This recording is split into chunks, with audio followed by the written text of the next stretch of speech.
Okey, jom kita belajar fi'il madhi. Fi'il madhi ialah kata kerja yang menunjukkan kepada masa lampau atau dalam bahasa Inggerisnya past tense, iaitu perkara yang telah berlaku. Okey. Jadi dekat sini ada 3 kata ganti diri yang terlibat. Seperti bahasa Melayu juga, kata ganti diri pertama, kedua dan ketiga. Dhamir ghaib adalah kata ganti diri ketiga. Ghaib, bila kita cakap ghaib ni maksudnya tak nampak kan, alam ghaib. Macam tu juga dhamir al-ghaib ni adalah orang yang tak ada depan kita, kita tak nampak dia, iaitu huwa, bermaksud dia. Bila kita cakap dia, maksudnya kita cerita tentang orang lain kan, dan orang tu tak ada depan kita, betul? Jadi huwa ini adalah dia, seorang lelaki. Huma, dia ataupun mereka, 2 orang lelaki. Hum, mereka 3 dan lebih lelaki. Manakala hiya adalah dia, perempuan seorang. Huma, mereka berdua perempuan. Hunna, mereka perempuan ramai, 3 dan lebih. Okay, jadi fi'il madhi itu adalah sini dia punya ibarat sifir lah.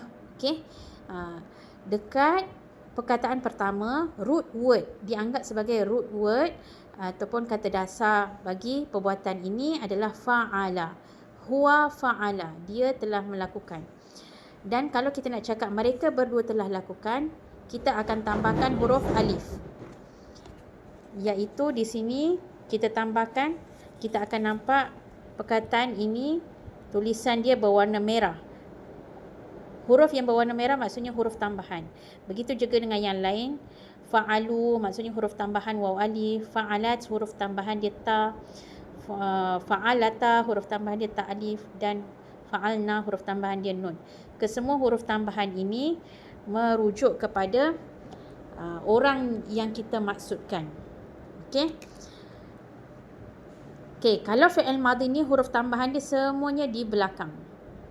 Okey, semuanya di belakang fi'il. Tidak ada huruf tambahan di hadapan fi'il. Okey. Jadi bermula daripada anta hingga antuna mudah saja kerana sebutan dia sama dengan dhamirnya. Anta fa'alta, antuma bunyi tuma, maka fi'ilnya fa'altuma. Antum bunyi tum, fa'altum. Anti fa'alti, antuma fa'altuma, antunna fa'altunna. Jadi untuk fi'il madhi ni ibaratnya bagi anta hingga antunna kita tidak sukar ataupun tidak susah untuk kita hafal dan ingat. Hanya kita hafal untuk dhamir ghaib dan juga untuk dhamir mutakallim. Okey. Untuk dhamir anta, antuma, antum, anti, antuma, antunna, kita panggil dia dhamir mukhatab. Mukhatab ni maksudnya orang tu ada depan kita, kita bercakap dengan dia.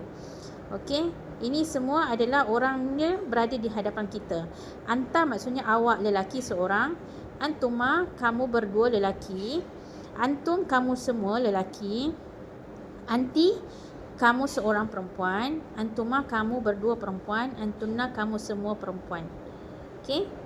Dan akhir adalah dhamir mutakallim. Dhamir mutakallim ni adalah kata ganti diri pertama. Mutakallim maksudnya orang yang bercakap.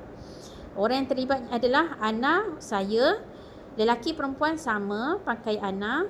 Nahnu, kita tak bezakan untuk 2 orang dan 3 orang lebih.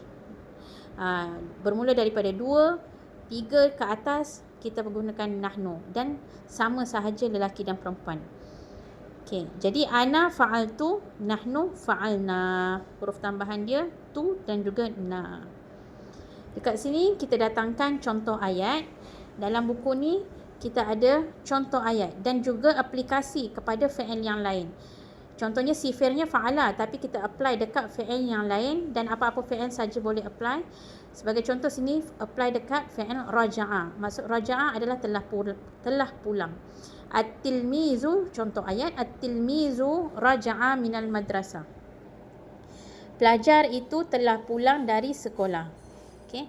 Raja'a at-tilmiza. Okey. Raja'a, cara nak guna ayatnya adalah at-tilmizani raja'a minal madrasah. Maksud dia 2 orang pelajar itu raja'a, mereka berdua telah pulang minal madrasah, dari sekolah. Ingin saya maklumkan dekat sini, untuk fi'il, okay, fi'il yang berada di sini, dia perlu follow ataupun ikut orang depan dia. Kalau orang depan dia 2, maka fi'il dia kena untuk 2 orang.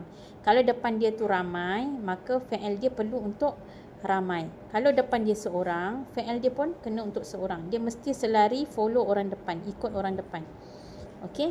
Dan begitu juga kalau perempuan, at-tilmizatu perempuan, maka raja'at dia punya tanda perempuan. Okey. Kalau perempuan 2 orang, at-tilmizatani, maka pakai raja'ata. Perempuan ramai, at-tilmizatu raja'na. Okey. Dan di sini mudah saja anta